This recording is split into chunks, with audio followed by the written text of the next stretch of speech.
اعوذ باللہ من الشیطان الرجیم بسم اللہ الرحمن الرحیم یا ایہا الذین آمنوا لا تقربوا الصلاة وانتم سکارى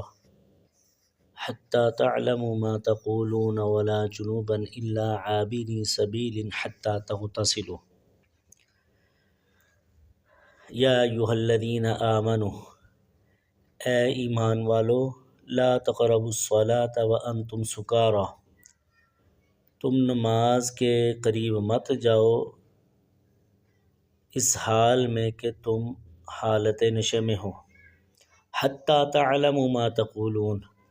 یہاں تک کہ تم سمجھنے لگو جو کچھ تم کہتے ہو، ولا جنوبا الا عابری سبیل اور نہ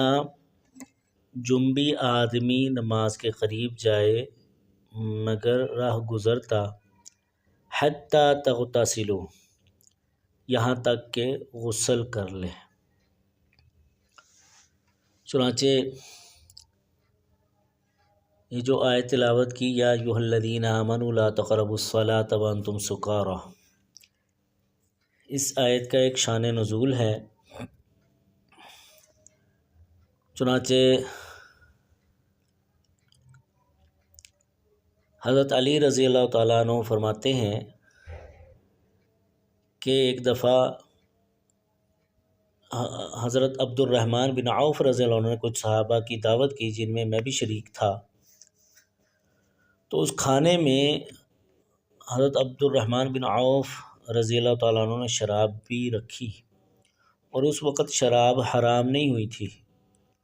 یہ شراب حرام ہونے سے پہلے کا واقعہ ہے۔ تو جب ہم دعوت سے فارغ ہوئے تو مغرب کا وقت ہو گیا، تو جب نماز جماعت کا وقت ہوا تو ساتھیوں نے مجھے ہی جماعت کے لیے آگے کر دیا۔ جب میں نماز پڑھانے لگا تو نماز کے اندر سورہ کافرون پڑھی تو اس میں مجھ سے غلطی ہوگی، ایک صریح غلطی۔ تو اس وقت پھر یہ آیات نازل ہوئیں کہ اے ایمان والو نشے کی حالت میں تم نماز کے قریب مت جاؤ۔ چنانچہ اللہ تعالیٰ کا یہ دستور اور اسلوب رہا ہے کہ جو چیزیں عرب کی عادت بن چکی تھیں ان کو یکدم حکم نازل کر کے ختم نہیں کیا گیا، بلکہ آہستہ آہستہ تدریجاً ان کو ختم کیا گیا۔ جس طرح شراب کے حرام ہونے کا حکم یہاں نہیں دیا، بلکہ یہ فرمایا کہ نماز کی حالت میں نماز کے قریب اس وقت جانا جب تم نشے کی حالت میں نہ ہو۔ گویا نماز کے اوقات میں شراب پینے سے منع کر دیا، لیکن شراب کے علاوہ اوقات میں جائز تھا۔ لیکن پھر اللہ تعالیٰ نے سورہ مائدہ کی ایک آیت ہے 90 نمبر آیت، اس میں اللہ تعالیٰ نے شراب کے حرام ہونے کا قطعی حکم نازل کر دیا تھا۔ لیکن اس کے باوجود جب یہ آیت نازل ہوئی ہے لا تقربوا الصلاة وانتم سکارى، تو اس کے بعد بھی کئی صحابہ نے ویسے ہی چھوڑ دی تھی۔ ان کو پتہ چل گیا تھا کہ لگتا اچھی چیز نہیں ہے، محسوس ہو گیا، اندازہ ہو گیا ان کو، تو انہوں نے اس حکم کے اترنے پہ بھی بعض صحابہ نے بالکل چھوڑ دی تھی۔ پھر آگے ارشاد فرمایا وَلَا جُنُوبًا إِلَّا عَابِرِي سَبِيلٍ حَتَّى تَغْتَسِلُوا، کہ جس طرح نشے کی حالت میں نماز میں قریب جانے سے منع فرمایا، اسی طرح فرمایا جو ناپاک بندہ ہو تو وہ بھی قریب نماز کے نہ جائے،